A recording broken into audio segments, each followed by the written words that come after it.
Prime minister بھی مخاطب تھے کابینہ کے اجلاس کے بعد. وہ کہہ رہے ہیں جنگ میں بھائی کو بھائی سے لڑوانے کی کوشش ہو رہی تھی. فیلڈ مارشل کی بہت تعریف کر رہے تھے کہ مسلسل امریکی قائد سے رابطے میں رہے اور کہا کہ میری درخواست پر امریکی صدر نے سیز فائر کیا اور یہ لمحہ صدیوں بعد کسی ملک کو عطا ہوتا ہے. پھر یہ بھی تصدیق ہے کہ جمعے کو امریکی اور ایرانی وفود پاکستان آ رہے ہیں اسلام آباد ٹاکس میں حصہ لینے کے لیے.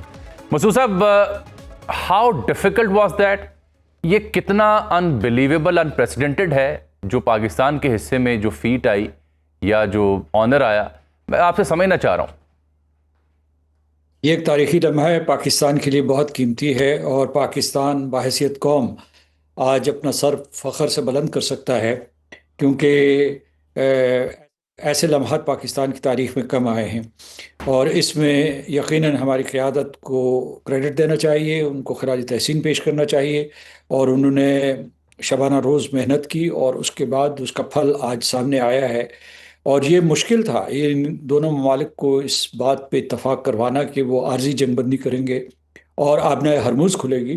یہ تقریباً ناممکن نظر آ رہا تھا، یعنی کل شام تک یہ ناممکن نظر آ رہا تھا، لیکن جو لاسٹ ڈچ ایفرٹس کی ہیں اس کی وجہ سے یہ ممکن ہوا ہے.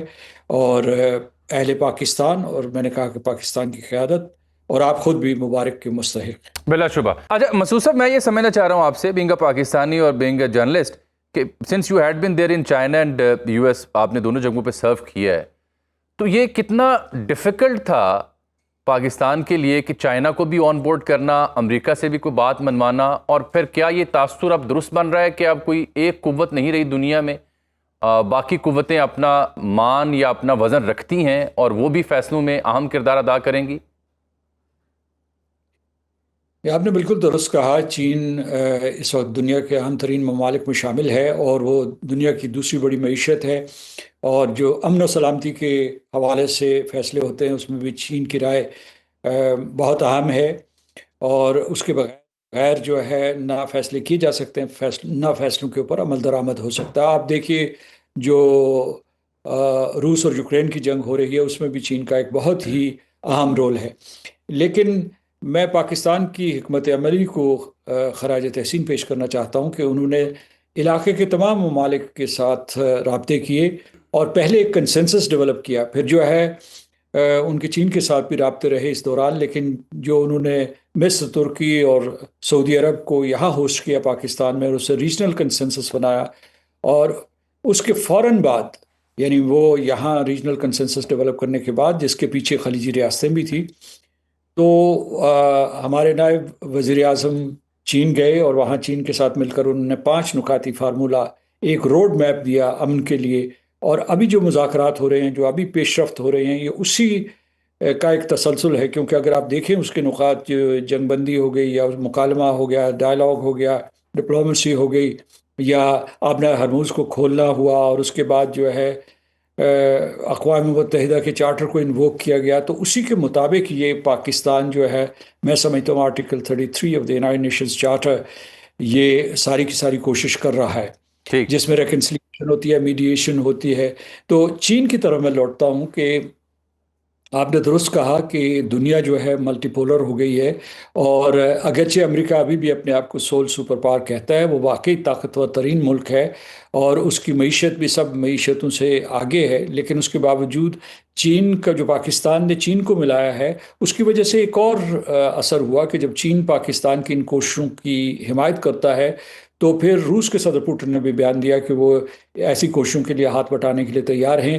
اس کے بعد یورپین کاؤنسل جو ہے، یعنی یورپین یونین کے بحاف کے اوپر جو ان کے صدر ہیں، ان کا نام ہے انٹونیو کاسٹا، انہوں نے بھی سفارتکاری کی اور سفارتی کوششوں کی اور ثالثی کی حمایت کی.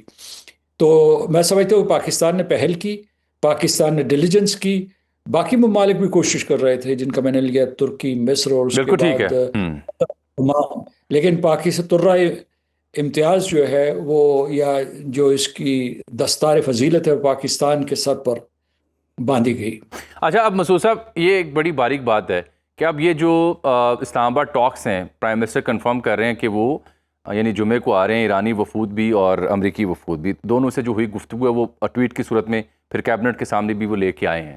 میں سمجھنا یہ چاہ رہا ہوں کہ کیا یہ بات درست ہوتی ہے کہ ایسی کسی مذاکراتی عمل سے پہلے بنیادی چیزوں پر کنسنسس ہو چکا ہوتا ہے، یا مذاکراتی نشست کے ذریعے کنسنسس ڈیولپ کیا جاتا ہے؟ اور تیسرا چھوٹا سوال یہ کہ ان دونوں کی جو شرائط ہیں 15 نکات ان کے 10 ان کے، اس میں سے آپ کو کیا لگتا ہے کون سے اہم مدعے ہیں جو پرابلمٹک ہو سکتے ہیں، جہاں پہ کام پھنس سکتا ہے؟ آئیڈیل سچویشن یہ ہوگی کہ جب اس سطح پہ اتفاق رائے ہوا ہے اور اس سے اعلیٰ قیادت کے لوگ آ رہے ہیں، ایک طرف اسپیکر آ رہے ہیں ان کی پارلیمنٹ کے اور دوسری طرف نائب صدر آ رہے ہیں. نائب صدر امریکہ میں ایک بہت اہم عہدہ ہوتا ہے، یعنی صدر کے بعد اہم ترین عہدہ جو ہے وہ نائب صدر کا ہوتا ہے. تو جب وہ ٹریول کرتے ہیں تو اس کے کوئی نہ کوئی اس کا کوئی نتیجہ نکلنا چاہیے، یا اس میں کچھ امور پہلے سے طے ہونے چاہیے. میرا خیال یہ ہے کہ چونکہ صورتحال اتنی پیچیدہ تھی اور دونوں ممالک حالت جنگ میں تھے، تو کم از کم جو پہلا کانفیڈنس بلڈنگ میجر ہوا ہوگا وہ یہ ہوگا کہ ہماری ملاقات ہوتی ہے اور ہم آمنے سامنے ملتے ہیں. یعنی ہم کسی انٹرمیڈیری کے ذریعے نہیں ملیں گے، ہم آمنے سامنے اپنے معاملات جو ہے ان کو زیر بحث لائیں گے اور ان کے اوپر کوئی اتفاق پیدا کرنے کی کوشش کریں گے. تو اس کا اپنا سمبلزم بہت زیادہ اہم ہے. لیکن دوسری سطح پہ جب آپ جائیں گے تو اس میں یہ دیکھنا پڑے گا کہ جو آپ کا، میں اسی سوال کی طرف لوٹتا ہوں کہ اس میں کون سی چیزیں ہیں جو کہ مشکل ہوں گی. اس میں جو ہے جوہری پروگرام کے لیے میں سمجھتا ہوں کہ ایک تکنیکی ٹیم کا ہونا ضروری ہے.